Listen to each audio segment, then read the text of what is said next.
श्रीमहागणाधिपतये नमः। श्रीमहासरस्वत्यै नमः। श्रीगुरुभ्यो नमः। हरिः ओम्। अज्ञानतिमिरान्धस्य ज्ञानाञ्जनशलाकया चक्षुरुन्मीलितं येन तस्मै श्रीगुरवे नमः। गुरुर्ब्रह्मा गुरुर्विष्णुः गुरुदेवो महेश्वरः गुरुसाक्षात् परब्रह्म तस्मै श्रीगुरवे नमः। 2025వ సంవత్సరం మే నెల మాస ఫలాలు చెప్పుకుందాం. ఇప్పుడు 2025వ సంవత్సరం మే నెల 4వ రాశి కర్కాటక రాశి చెప్పుకుందాం. అయ్యా, మనుషులు కూడా అందరూ ఒక్కరంగా ఇలాగానే ఉంటారు. ఈ మనుషులకు కొన్ని రాశులు ఇచ్చారండి.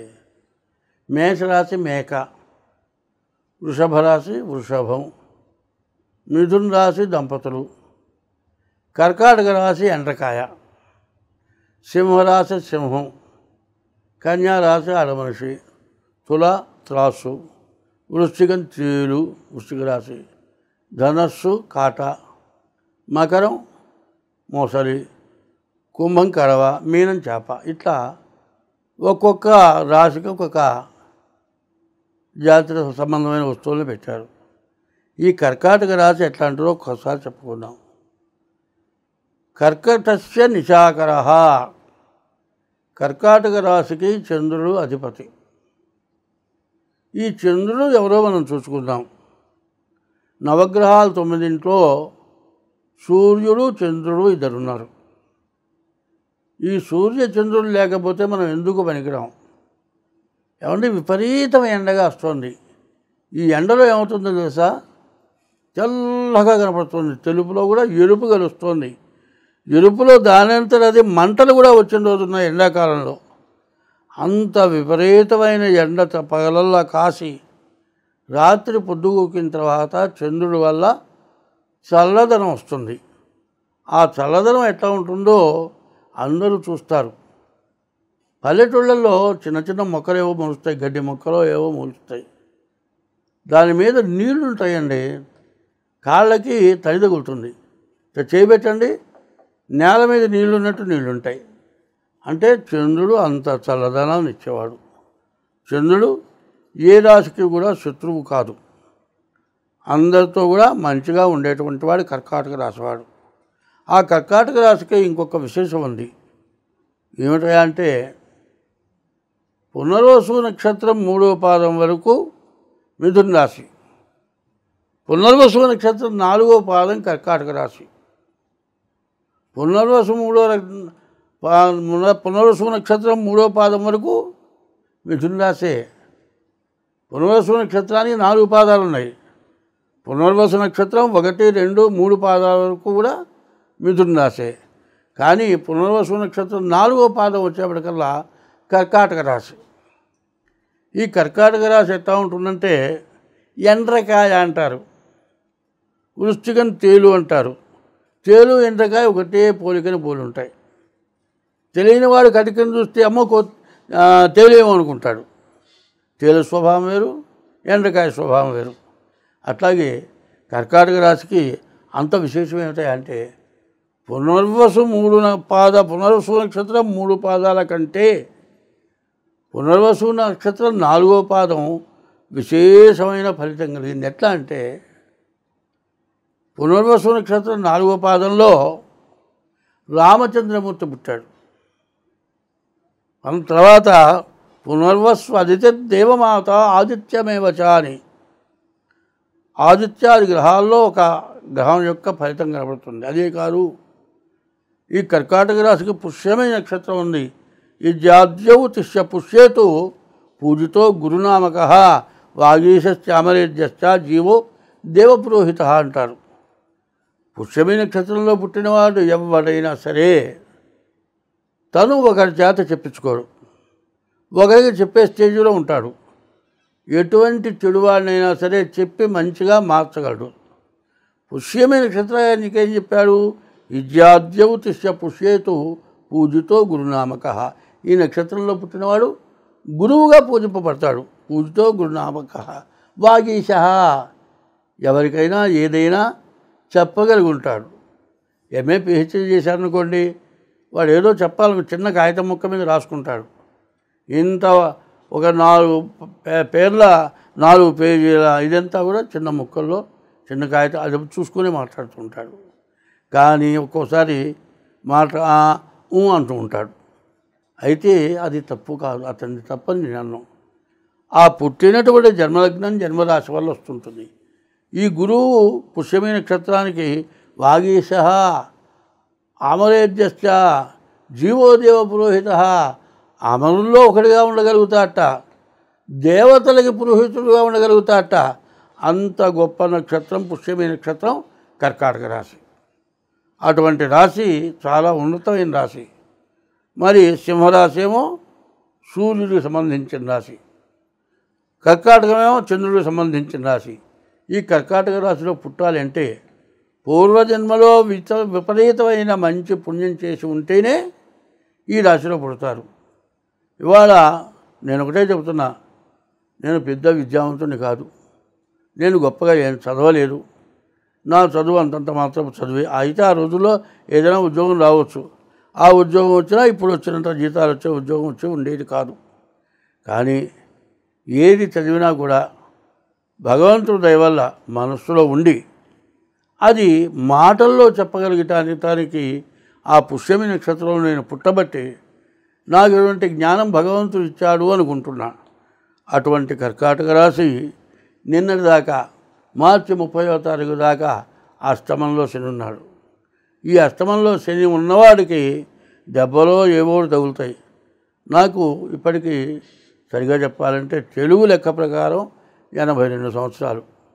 అంటే శని 30 సంవత్సరాలకు ఒకసారి మారతాడు. అట్లా 3వసారి నాకు అష్టమంలోకి శని వచ్చాడు.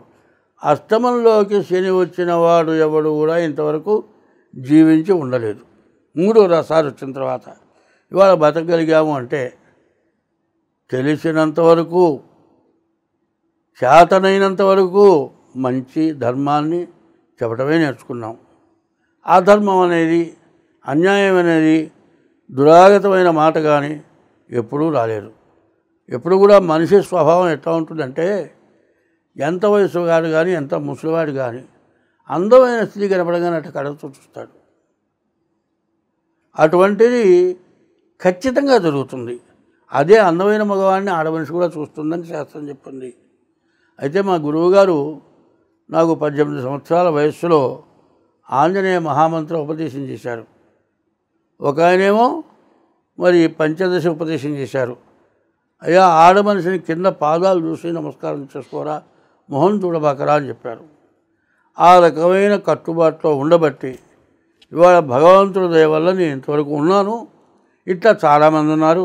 మాకు చదువు చెప్పిన గురువులు కూడా వాళ్ళంతా వాళ్ళ మేము కాము చెప్పాలంటే అంత ఇది. తర్వాత ఈ కర్కాటక రాశికి అష్టమం నుంచి శని నవమానికి మారాడు. కానీ కుజుడు మాత్రం కర్కాటక రాశికి వచ్చాడు. దీనివల్ల అనారోగ్యాలు సమస్యలు రావడానికి బాగా అవకాశం ఉంది. ఈ రాశి వాళ్ళకి వివాహం కావటానికి ఎదురు లేకుండా వివాహం అవుతుంది.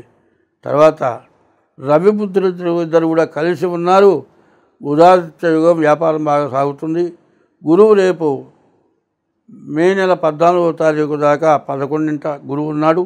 గురువు వల్ల విద్యా, ఉద్యోగం, వ్యాపారం బాగా సాగుతుంది. అట్లాగే కేతువు కూడా బాగున్నాడు, మంచి జ్ఞానం కలుగుతుంది. ఉన్న గ్రహాలన్నింటిలోకి శుక్రుడు, రవి, బుధుడు, గురువు, కేతువు, ఈ 5 గ్రహాలు బాగున్నాయి. ఈ 5 గ్రహాలు బాగుండటం కూడా చాలా విశేషం. ఇటువంటిది ఎట్లా వస్తుంది మనం చూసుకుందాం. ఎప్పుడో నీవు జీవితంలో మంచి పుణ్యం చేసుకుంటేనే ఇట్లాంటి మంచి గ్రహస్థితి వస్తుంది. ఇప్పుడు కూడా ఎవరేం చేస్తారంటే తల్లిదండ్రులు చచ్చిపోతే ఆ తిథి రోజున వాళ్ళకి పూజ చేసి వాళ్ళ పేరుతో భోజనాలు పెడతారు. అట్లా ఆ భోజనం పెట్టేపట్ట ఈ మరణించిన వ్యక్తి మళ్ళీ పుట్టి కనుక ఉంటే ఏదో రూపంతో వాడికి మంచి భోజనం దొరుకుతుంది. అందువల్ల ఎప్పుడు కూడా తల్లిదండ్రుల్ని కానీ గురువుని కానీ ఎప్పుడూ మర్చిపోకూడదు. ఈ రాశి వాళ్ళకి చాలా బాగుంది. కుజుడు వల్ల అనారోగ్యాలు రావడానికి బాగా అవకాశం కనబడుతోంది. కానీ ఏది ఏమైనా మంచిని ఎప్పుడుగా మంచిగానే ఉపయోగించుకోవాలి. ఎట్లా ఉపయోగించుకోవాలంటే అండర్ గ్రౌండ్ ట్యాంకీలో నీళ్లు ఉన్నాయండి, పై ట్యాంకీలో నీళ్ళు వేస్తాం, ఆ నీళ్లు వాడుకుంటానికి వదులుతాం. ఈ మధ్యలో ఎక్కడైనా సన్న బెజ్జం ఉందనుకోండి, ఈ నీళ్లు మనం అన్నీ వాడుకునే లోపలే అయిపోతాయి. అట్లాగే ఇప్పుడున్నటువంటి గ్రహస్థితిని బట్టి బాగుండనటువంటి కుజగ్రహం వల్ల ఇంత మంచి ఉపయోగపడకుండా పోతుంది. మరి పైన ఉన్న ట్యాంకీలో నీళ్లు 100% వంతులు వృధాగా పోతాయి. అది ఎక్కడ బెజ్జ ఉన్నదో కనుక్కుంటే ఆ నీళ్లు పోకుండా ఆగుతాయి. అట్లాగే ఈ రాశికి ఏ గ్రహాలు బాగాలేవో జాతక రీత్యా ఇది గోచారం 25 వంతులే. జన్మలగ్న రీత్యా మీ జాతకం చూపించుకుంటే మీకు అన్ని విధాలా బాగుంటుంది. మీరు నాతో మీ జాతకం నా చేత చెప్పించుకోవాలి అనే ఉద్దేశం కనుక ఉంటే మా ఫోన్ నెంబరు 7801071946 6300061241. ఈ 2 నెంబర్లలో ఏ నెంబర్తోనైనా సరే మాతో పూర్తిగా సహకరిస్తే మీరు ఫోన్ నెంబర్ ద్వారా మీ జాతకం చెప్పాలంటే తగినటువంటి ఫీజు మాత్రం తీసుకొని చెప్పడం జరుగుతుంది. మీకు అన్ని విధాల దోషాలు పోయే మార్గం చేయటం కూడా జరుగుతుంది. కాబట్టి ఈ రాశి వాళ్ళకి 100కి 40 వంతులు బాగుంది. 60 వంతులు ఎట్లా ఉందో తెలియదు. ఎట్లా తెలుస్తుంది? డేట్ ఆఫ్ బర్త్ జాతక చక్రం ద్వారా తెలుస్తుంది. అట్లాంటిది కావాలనుకుంటే నేను చెప్పా కదా, 7801071946 ఈ నెంబరు. 2వ నెంబరు 6300061241. ఈ నెంబర్కి మీరు ఫోన్ చేయండి, మాతో మాట్లాడచ్చు. మీ జాతకం విపులంగా పూర్ణంగా చెప్పడం జరుగుతుంది. ఇంకా కాదు, మీకు డేట్ ఆఫ్ బర్త్ లేకపోతే హస్త సాముద్రిక ద్వారా కూడా మీ జాతకం చెప్పడం జరుగుతుంది. తీసుకునేది విపరీతమైన దురాశగా నేను ఫీజు తీసుకోవట్లే, అందరికీ అందుబాటులో ఉండేట్టుగానే తీసుకుంటున్నాను. కాబట్టి మీకు ఎటువంటి అవసరం ఉన్నా సంప్రదించండి, మీకు అన్ని విధాలా నేను సహకరించగలుగుతాను. స్వస్తి. వేముల వల్ల చెట్లు పెరిగాయి, చెట్ల వల్ల కాయలు వచ్చాయి, కాయల వల్ల పండ్లు వచ్చా, ఇవన్నీ తినడం వల్ల మీకు జ్ఞానం వచ్చా. ఈ జ్ఞానం వచ్చిన తర్వాత నీ తల్లిదండ్రులు స్కూలుకో, హై స్కూలుకో, కాలేజీకో పంపించి చదువు చెప్పించారు. నీకు ఉద్యోగం వచ్చింది, నీ వయస్సుకి నీకు పెళ్లి చేశారు, నీకు భార్య వచ్చింది. ఎంతసేపు ఇప్పుడు కలుగుతున్న పిల్లలు ఎట్లా ఉన్నారు? చదువుకోమంటే వినరు, బతికిలాడో కష్టపడో ఏదో రకం చెప్పు పిల్లలు చదివిస్తారు. సరే చదువుకుంటారు, ఉద్యోగం వస్తుంది. ఉద్యోగం వచ్చిన తర్వాత పెళ్ళి అంటే ఏరా పెళ్లి చేసుకోరా, నాకు ఇప్పుడు వద్దు. ఎందుకనరా? కాదురా, వయసు పెరిగిపోతుందిరా, నాకు వద్దు. అసలు చేసుకోవచ్చా? చేసుకుంటా. ఎప్పుడు చేసుకుంటారా? నాకు టైం కావాలి. ఇట్లా కాలం గడుపుతాడు. కాలం గడిపిన తర్వాత మా బోటి వాళ్ళ దగ్గరికి వస్తారు వాళ్ళు. ఆ పిల్లవాడి తల్లిదండ్రులు డేట్ ఆఫ్ బర్త్ తీసుకొచ్చామండి, మా అబ్బాయికి పెళ్లి చేసుకోమంటే చేసుకోవట్లేదు, ఇన్ని సంబంధాలు వచ్చినా కూడా చెడగొట్టుతున్నాడు అంటే నా బట్టి వాళ్ళు చూసి, అయ్యా మీ అబ్బాయికి ఇదివరకే పెళ్ళి అయిపోయిందని చెబుతాను నేను.